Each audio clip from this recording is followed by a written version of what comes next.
Bien, hermanos, pues vamos a ver una breve meditación de este Salmo 54. Hermanos, si gustan acompañarme al subtítulo del Salmo, este subtítulo del Salmo nos va a dar la referencia de la circunstancia en la que David escribe este Salmo. Ahí en el subtítulo encontramos primeramente que dice al músico principal. Esto, hermanos, es la nota para el director del coro. Y enseguida encontramos la frase en Nejinot. Nejinot, hermanos, era un instrumento de cuerda parecido al arpa. Y esto indica, hermanos, que este salmo debía entonarse en el lugar de adoración acompañado de este instrumento de cuerda. Y luego dice másquil de David. Esto es algo que ya hemos visto en otras meditaciones. Esta palabra másquil, hermanos, significa instrucción. Esta palabra nos indica que es un salmo pedagógico. Es un salmo que tiene el propósito de enseñarnos algo. Y ahorita vamos a ver qué es lo que nos quiere enseñar este salmo para nosotros. Así que, hermanos, este es un salmo corto, un salmo de instrucción, primeramente para el pueblo de Israel y ahora para nosotros. Y la instrucción es, hermanos, la enseñanza es cómo debemos responder cuando nos encontramos en una situación de persecución o de traición. Ese es el contexto. Y aún, hermanos, en el subtítulo encontramos el contexto específico, la circunstancia específica en la que David escribe el Salmo. Dice ahí al final del subtítulo: cuando vinieron los cifeos y dijeron a Saúl, ¿no está David escondido en nuestra tierra? Estos cifeos, como vamos a ver, traicionaron a David, diciéndole a Saúl en dónde David estaba escondido.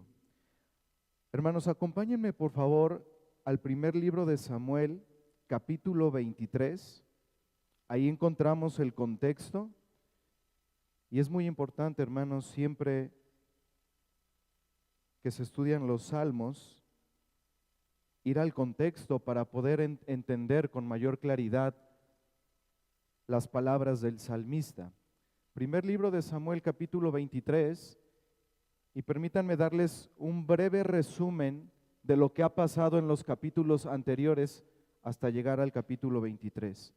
En el capítulo 17 de este primer libro de Samuel, se narra, hermanos, cómo David vence a Goliat. En el capítulo 18 vemos el pacto entre Jonatán, hijo de Saúl, con David, y cómo Saúl comienza a tener celos de David. David, después de haber vencido a Goliat, después de tener victoria en esa batalla, comienza a tener renombre. Recordarán, hermanos, que cuando Saúl y su ejército regresan, nos dice la Escritura que las mujeres de todas las ciudades salieron y danzaban y cantaban: Saúl mató a sus miles y David a sus 10,000. Así que eso hizo enfadar a Saúl. Luego Mical, hija de Saúl, se enamora de David y se casan. Y luego vemos en ese mismo capítulo 18 que David tiene otras batallas. David vence a sus enemigos y entonces la fama de David aumenta. En el capítulo 19 se nos narra ahí, hermanos, el primer intento de Saúl por matar a David, queriéndolo literalmente con una lanza dejarlo muerto en la pared. Pero David escapa, y es entonces ahí, hermanos, donde empieza la huida de David, donde empieza a escapar de Saúl al ver ya sus intenciones. En el capítulo 20 vemos cómo Jonatán lo ayuda a huir, y luego en el capítulo 21 David llega a una ciudad llamada Nob, donde entra al santuario y estaba ahí el sacerdote Ahimelech. Ahimelech le da pan para comer a David, le entrega la espada que era del gigante de Goliat, pero había ahí un hombre, un edomita llamado Doeg. Ese hombre, hermanos, era el príncipe de los pastores de Saúl. Entonces va con Saúl y le da noticias de que David está ahí en esa ciudad de Nob. Para esto David va hacia Judá, y cuando Saúl llega, manda a llamar a ese sacerdote, a Ahimelech, y mata a 85 sacerdotes con todas sus familias y con todos sus ganados. Y de esa matanza, hermanos, hubo un hombre que pudo escapar. Su nombre es Abiatar. Y Abiatar va en busca de David a Judá y le da las noticias de lo que Saúl había hecho y de las intenciones que tenía de matar a David. Y es entonces, hermanos, cuando llegamos al capítulo 23, David está en Judá y dice en el versículo 1, dieron aviso a David diciendo, he aquí que los filisteos combaten a Keila y roban las eras.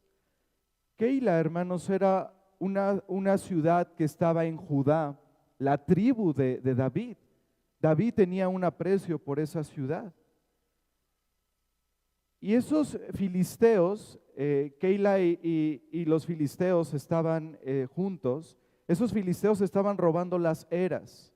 Eso se refiere a que estaban robando las cosechas de la cebada, del trigo, de los cereales, el pan básico del pueblo. Y veamos lo que en ese afecto que David tiene por la ciudad de Keila, siendo de su misma tribu, versículo 2, dice que David consultó a Jehová diciendo, ¿iré a atacar a estos filisteos? Y Jehová respondió a David, ve, ataca a los filisteos y libra a Keila. Pero los que estaban con David le dijeron, he aquí que nosotros aquí en Judá estamos con miedo. ¿Cuánto más si fuéramos a Keila contra el ejército de los filisteos? Entonces David volvió a consultar a Jehová y Jehová le respondió y dijo, levántate, desciende a Keila, pues yo entregaré en tus manos a los filisteos. Fue pues David con sus hombres a Keila y peleó contra los filisteos, se llevó sus ganados y les causó una gran derrota, y libró David a los de Keila. Y aconteció que cuando Abiatar, este que había escapado, el único sobreviviente de esa matanza, hijo de Ahimelech, el sacerdote que dio la espada a David, la espada de Goliat y el pan, huyó siguiendo a David a Keila, descendió con el efod en su mano. Y aquí un breve paréntesis, hermanos. Esto último del versículo 6 es importante. El efod era parte del pectoral de los sacerdotes, en donde introducían unas piedras que eran las piedras de consulta, el Urim y Tumim, y esas son las piedras que David utiliza para consultar a Dios a través del sacerdote. Versículo 7, y fue dado aviso a Saúl que David había venido a Keila. Entonces dijo Saúl, Dios lo ha entregado en mi mano, pues se ha encerrado entrando en ciudad con puertas y cerraduras. Y convocó Saúl a todo el pueblo a la batalla para descender a Keila y poner sitio a David y a sus hombres. Mas entendiendo David que Saúl ideaba el mal contra él, dijo a Abiatar, sacerdote, traed el efod, voy a consultar a Dios. Versículo 10, y dijo David, Jehová, Dios de Israel, tu siervo tiene entendido que Saúl trata de venir contra Keila a destruir la ciudad por causa mía. ¿Me entregarán los vecinos de Keila en sus manos? ¿Descenderá Saúl como ha oído tu siervo? Jehová, Dios de Israel, te ruego que lo declares a tu siervo. Y Jehová dijo, sí, descenderá. Dijo luego David, ¿me entregarán los vecinos de Keila a mí y a mis hombres en manos de Saúl? Y Jehová respondió, os entregarán. Hermanos, aquí vemos que estos de Keila, en lugar de estar agradecidos con David, porque David hace, hermanos, algo que meramente tenía que hacer Saúl. Recordemos que Saúl en ese momento era el rey. Y eso le correspondía, atacar a esos filisteos y salvar a los de Keila. Pero, hermanos, Saúl estaba más ocupado en sus paranoias. Entonces David, en ese afecto a los de Keila, lucha contra los filisteos y los vence. Y esperaríamos que los de Keila mostraran agradecimiento, hermanos, pero es todo lo contrario. Ellos entregan a David, lo delatan. Por congraciarse con Saúl, le dicen, aquí está David. Versículo 13. David entonces se levantó con sus hombres, que eran como 600, y salieron de Keila y anduvieron de un lugar a otro. Y vino a Saúl la nueva de que David se había escapado de Keila y desistió de salir. Y David se quedó en el desierto, en lugares fuertes, y habitaba en un monte en el desierto de Zif. Ahí encontramos ya la ciudad del contexto del Salmo. Y lo buscaba Saúl todos los días, pero Dios no lo entregó en sus manos. Viendo pues David que Saúl había salido en busca de su vida, se estuvo en Orés, en el desierto de Zif. Y vean el versículo 19. Después subieron los de Zif para decirle a Saúl en Gabá, ¿no está David escondido en nuestra tierra, en las peñas de Orés, en el collado de Aquila, que está al sur del desierto? Y hermanos, veamos el subtítulo del Salmo 54. Cuando vinieron los zifeos y dijeron a Saúl, ¿no está David escondido en nuestra tierra? En este versículo 19 del primer libro de Samuel, capítulo 23, ahí ese es el contexto, hermanos. Cuando los zifeos delatan en dónde estaba exactamente David. Así que, hermanos, el contexto en el que David escribe el Salmo es este. David está huyendo de Saúl y los quelaitas y los zifeos traicionan a David. Vayamos ahora al Salmo 54 y con este contexto, hermanos, entenderemos mejor las palabras de David. Versículo 1. Oh Dios, sálvame por tu nombre y con tu poder defiéndeme. Oh Dios, oye mi oración, escucha las razones de mi boca, porque extraños se han levantado contra mí y hombres violentos buscan mi vida. No han puesto a Dios delante de sí. Aquí en este versículo 3, hermanos, cuando David dice, porque extraños se han levantado contra mí, se refiere a esos quelaitas y a esos zifeos que lo traicionaron. Y cuando dice, y hombres violentos buscan mi vida, se refiere a Saúl y a sus hombres que estaban persiguiéndolo. Así que ese es el contexto, hermanos. David sufriendo persecución, escapando literalmente de la muerte y en medio de todo esto siendo traicionados por los de su misma tribu. Dijimos al principio, hermanos, que este salmo es un mástil, un salmo de enseñanza. ¿Y cuál es la enseñanza aquí, hermanos? La enseñanza es cómo debemos responder cuando nos encontremos en una situación de persecución y de traición. ¿Y cómo debemos responder? Versículos 4 y 5 del Salmo. He aquí, Dios es el que me ayuda. El Señor está con los que sostienen mi vida. Esta última frase de este versículo 4 en la Biblia de las Américas se tradujo como el Señor es el que sostiene mi alma.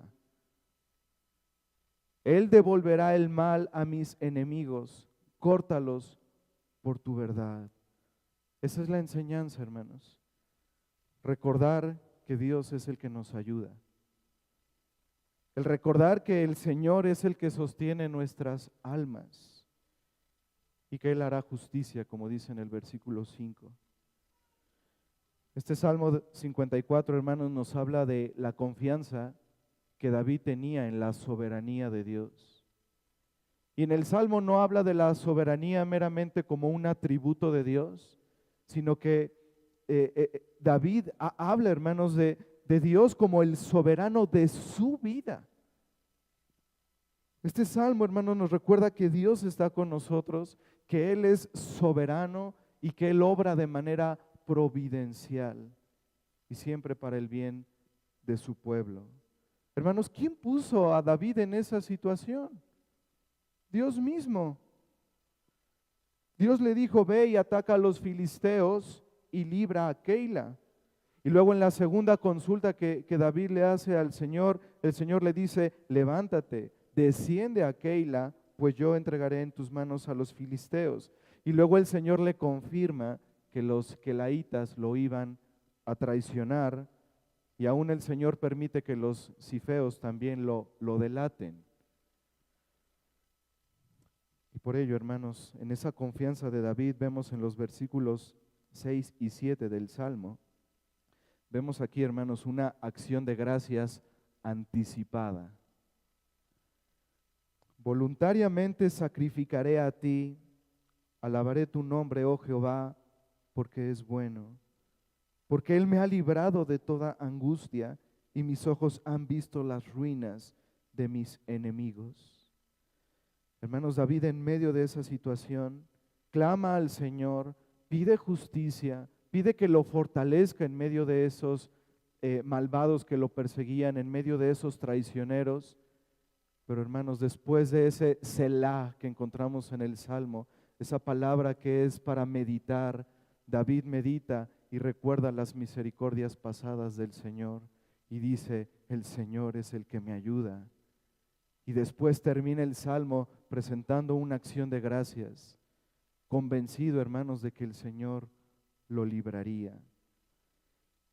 Después de esto, hermanos, del contexto que vimos, llega el momento en donde en un monte se encuentran Saúl y David, y dice la Escritura que estaban muy cerca ya, y que el ejército de Saúl rodeó al ejército de David. Saúl siempre salía con más de 3,000 hombres, y vimos en el contexto que el ejército de David era de 600. No había salida, hermanos, estaba Saúl ya acorralando a David, pero providencialmente, hermanos, el Señor permite que un mensajero de Saúl le diga, están atacando los filisteos, justo en el momento, hermanos, en que ya estaban por matar a David. Así que Saúl para esa persecución y se va con su ejército a atacar a los filisteos. Ahí vemos, hermanos, la providencia del Señor. El Señor obra siempre para el bien de su pueblo, hermanos, y debemos confiar en eso y descansar como lo hizo David, con esa plena convicción de que el Señor tiene cuidado de los suyos. Pero hermanos, este salmo también apunta a nuestro Señor Jesucristo. David sabemos que era inocente de esa acusación por la que lo estaban persiguiendo. Todo eso era producto de la paranoia de Saúl. David no quería quitarle el trono. Y tal vez de esa acusación era inocente David, hermanos, pero como todo hombre, David era pecador. David había pecado contra el Señor. Pero hubo uno, hermanos, hubo uno que verdaderamente sufrió persecución siendo plenamente inocente. Nuestro Señor Jesucristo, el cual, como dice el apóstol Pedro, no hizo pecado, ni se halló engaño en su boca, quien cuando le maldecían no respondía con maldición, cuando padecía no amenazaba, sino encomendaba la causa al que juzga justamente. David libró a los de Keila, de los filisteos, y los mismos quelaitas lo entregaron. El Señor Jesucristo vino a los suyos, y los suyos no le recibieron. Después los de Zif, que eran de la misma tribu de David, de la tribu de Judá, para congraciarse con Saúl, entregaron a David. Aquellos hermanos que gritaron cuando el Señor Jesucristo entró en Jerusalén, aquellos que gritaron, Hosana al Hijo de David, bendito el que viene en el nombre del Señor, Hosana en las alturas, días después estaban gritando, crucifícale. Pero este Salmo 54, hermanos, también anticipa el sufrimiento de Cristo, quien fue traicionado por Judas, el discípulo de su círculo íntimo, que usó el signo más íntimo de afecto para traicionar hipócritamente al Señor. Hermanos, nuestro Señor Jesucristo se sometió voluntariamente a la traición para que la Escritura se cumpliese y poder llevar a cabo nuestra redención. Y hermanos, por esto que Él pasó, nuestro Señor Jesucristo comprende cuando somos perseguidos injustamente, comprende cuando somos traicionados, porque Él fue traicionado, porque Él fue perseguido. Y Él es un sumo sacerdote misericordioso, hermanos, para ayudarnos. Podemos confiar en Él, como dice David, he aquí, Dios es el que me ayuda, el Señor sostiene mi vida. Y termina el Salmo diciendo, porque Él me ha librado de toda angustia y mis ojos han visto la ruina de mis enemigos. Esto es lo que nos enseña el Salmo, que en esas circunstancias, cuando seamos perseguidos o traicionados, debemos recordar que Él tiene cuidado de nosotros y de que Él siempre vindicará su justicia por amor de su nombre. Y no olvidemos, hermanos, que somos bienaventurados. Dijo el Señor Jesucristo, bienaventurados los que padecen persecución por causa de la justicia, porque de ellos es el reino de los cielos. Bienaventurados sois cuando por mi causa os vituperen y os persigan y digan toda clase de mal contra vosotros mintiendo. Gozaos y alegraos, porque vuestro galardón es grande en los cielos, porque así persiguieron a los profetas que fueron antes de vosotros. Hermanos, que el Señor nos dé gracia y nos ayude a poder dar testimonio al mundo cuando seamos perseguidos, cuando seamos traicionados. Que el Señor nos ayude a recordar que Él es nuestro escudo, que Él es nuestra fortaleza. Que nos ayude a recordar sus promesas. Ejemplo tenemos en nuestro Señor Jesucristo, hermanos, el cual padeció, el cual sufrió traición, todo por amor a su iglesia. Adoremos, hermanos, a este poderoso y misericordioso Salvador.